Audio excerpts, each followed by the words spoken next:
Assalamualaikum warahmatullahi wabarakatuh. Pertama-tama izinkan saya memperkenalkan diri. Nama saya Haryanto Dermawan. Saya peserta Latsar gelombang 10 angkatan 66 kelompok 2.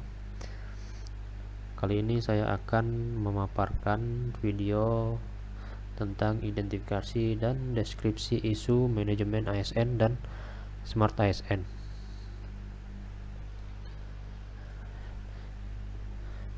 Manajemen ASN, definisi dari manajemen ASN adalah pengelolaan dan pengembangan untuk menghasilkan pegawai ASN yang profesional, memiliki nilai dasar etika profesi, bebas dari intervensi politik, dan bersih dari praktik KKN. Sedangkan Smart ASN adalah ASN yang memiliki kompetensi digital, inovatif, dan adaptif terhadap perubahan zaman.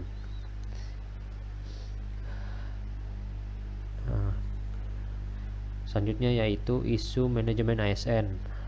Terdapat 3 isu manajemen ASN. Yang pertama yaitu kurangnya disiplin kerja pegawai. Lalu yang kedua, minimnya pelatihan dan pengembangan kompetensi ASN. Lalu yang ketiga, kurang terpenuhinya alat pelindung diri untuk bekerja. Yang pertama kita akan membahas kurangnya disiplin kerja pegawai ASN. Data dan fakta, masih sering dijumpai pegawai yang terlambat masuk pagi, terlambat saat kembali di jam istirahat siang, dan juga pulang lebih awal pada saat kerja. Dampak yang ditimbulkan yaitu waktu bekerja akan lebih sedikit sehingga kurang efisien dalam pelaksanaan tugas. Pihak yang terdampak dari isu tersebut adalah ASN dan masyarakat. Selanjutnya, minimnya pelatihan dan pengembangan kompetensi ASN. Data dan faktanya, masih banyak dijumpai ASN baru yang belum memiliki kompetensi bekerja yang ditempatkan di bengkel navigasi.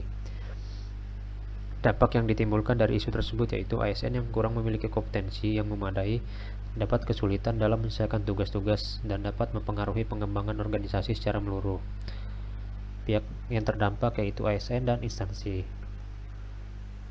Selanjutnya isu yang ketiga yaitu kurang terpenuhinya alat pelindung diri untuk bekerja.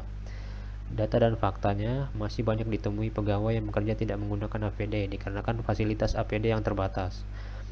Dampak yang ditimbulkan dari isu tersebut yaitu dapat sangat serius, berpotensi menyebabkan cedera pada pegawai ASN. Pihak yang terdampak yaitu ASN dan instansi. Selanjutnya masuk di isu Smart ASN. Terdapat 3 isu Smart ASN yang saya angkat yaitu yang pertama, rendahnya literasi digital ASN. Lalu yang kedua, fasilitas digital yang kurang memadai. Dan yang ketiga, kendala pengisian SKP dan skema raja pada saat dinas di pulau. Isu yang pertama yaitu rendahnya literasi digital ASN. Data dan faktanya masih sering dijumpai pegawai yang tidak cakap dalam penggunaan teknologi digital. Dampak yang ditimbulkan yaitu dapat menghambat pekerjaan sendiri dan menyebabkan ketergantungan pada orang lain untuk meminta bantuan mengerjakan tugas yang berkaitan dengan teknologi. Pihak apa saja yang terdampak yaitu ASN, instansi, dan masyarakat. Isu yang kedua yaitu fasilitas digital yang kurang memadai. Data dan fakta yaitu faktanya masih banyak perangkat komputer yang sudah lama. Dampak yang ditimbulkan yaitu perangkat komputer yang sudah lama memiliki performa yang lambat sehingga mempengaruhi produktivitas dan efisiensi dalam bekerja. Pihak yang terdampak yaitu ASN, instansi, dan masyarakat. Isu yang terakhir yaitu kendala pengisian SKP dan skema raja pada saat dinas di pulau. Data dan faktanya yaitu bagi petugas menara suar yang ditempatkan di pulau terpencil, pengisian SKP dan skema raja menjadi kendala utama dikarenakan minimnya jaringan internet di pulau tersebut. Dampak yang ditimbulkan dari isu tersebut yaitu SKP dan skema raja yang tidak diisi dapat menyebabkan penilaian kinerja yang tidak maksimal, sehingga dapat mempengaruhi penggajian dan pengembangan karir ASN tersebut. Pihak yang terdampak yaitu ASN dan instansi. Sekian paparan video mengenai identifikasi dan deskripsi isu manajemen ASN dan Smart ASN. Jika ada salah kata, mohon dimaafkan. Saya ucapkan terima kasih. Wassalamualaikum warahmatullahi wabarakatuh.